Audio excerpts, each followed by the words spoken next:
Sarah Meikle and welcome to the last episode in the first series of The Bride. For this episode, we're bringing our producer Duncan in front of the camera to talk about wedding photography.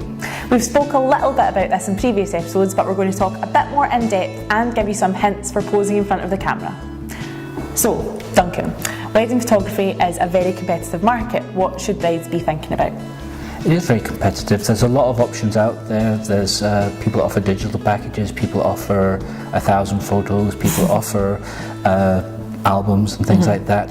It's really a case of finding out what you really want, setting yourself a good budget for that, and then going out to the market and seeing what photographers are out there that meet your style, the kind of photos you're looking for, and are within your budget. And about copyright, because a lot of people kind of want copyright-free photos, how does that work? Well, the thing is, generally the photographer owns the copyright of a photo, but what people mean when they say they want copyright-free photos is actually they just mean a photo without the logo on it. Yeah.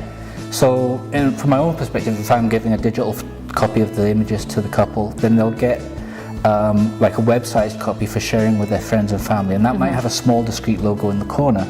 But for the print images, none of those will have a logo on. They'll still be digital files. They can still take them to the lab and get them printed. Right. And because some professional labs or labs will ask you for permission from the photographer, I always include a license file with my digital packages so that they've got the permission to get the photo. They have the rights to use the photo to print as however they want, and that's what most couples are looking for. They're not actually looking to own the copyright, which is a much more complicated issue. Yeah, absolutely.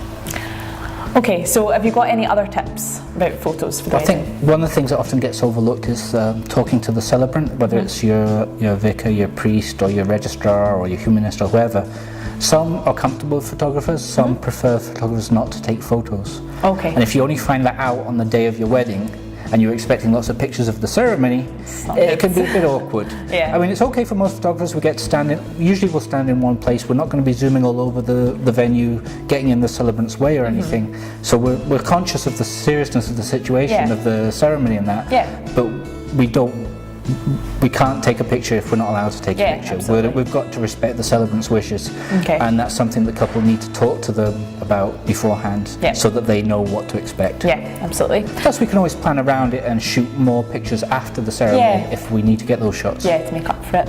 Perfect. Well, we're going to do some posing. So, thank you for speaking to us. Okay, thank you. So now, with the help from Duncan, we're going to be talking about posing.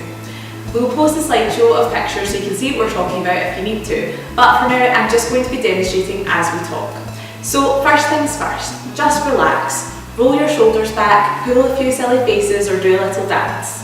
While capture moments are great, it can be nice to get those princess shots. So we're going to talk a little bit about posing for the camera.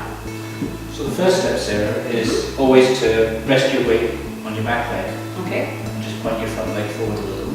Okay. Now with the weight on your back leg, you can curve it. You know, your front leg can do whatever you want it to do.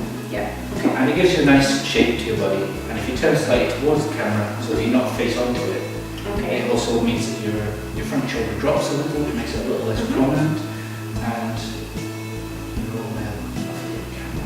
Great. So that's what I do with my legs. What do I do with my face? Faces are difficult. Everybody's face is different and will react to light differently. Turning your face slightly to the camera so that it's not quite straight on, but not so far away that you're creating a profile, can be a good way of doing it. You kind of want your far eye to be in the shot, but you can also do a profile shot. It's just you don't want it somewhere in between the profile and the half profile. It doesn't look quite so good. So being able to see the far eye is good, and just relaxing your face, having a natural smile, parting your lips a little if you feel yourself tensing up, blow some air through them. It's better to show your teeth when you smile, even if you're a bit nervous about it. It's just, it's a more natural smile, because when you really smile, you do show your teeth. Nobody hides them. Don't hide your teeth. So try to avoid a manly pose with your feet apart and hands on your hips. Tilting the head can give a more feminine look, and kicking out your hip can avoid those straight lines. So now, the hands can be a bit tricky. What do I do with those? Keeping hold of your bouquet is always a good thing. It gives you something to do with your hands, it means you're less self-conscious, and it's also something to add to your poses.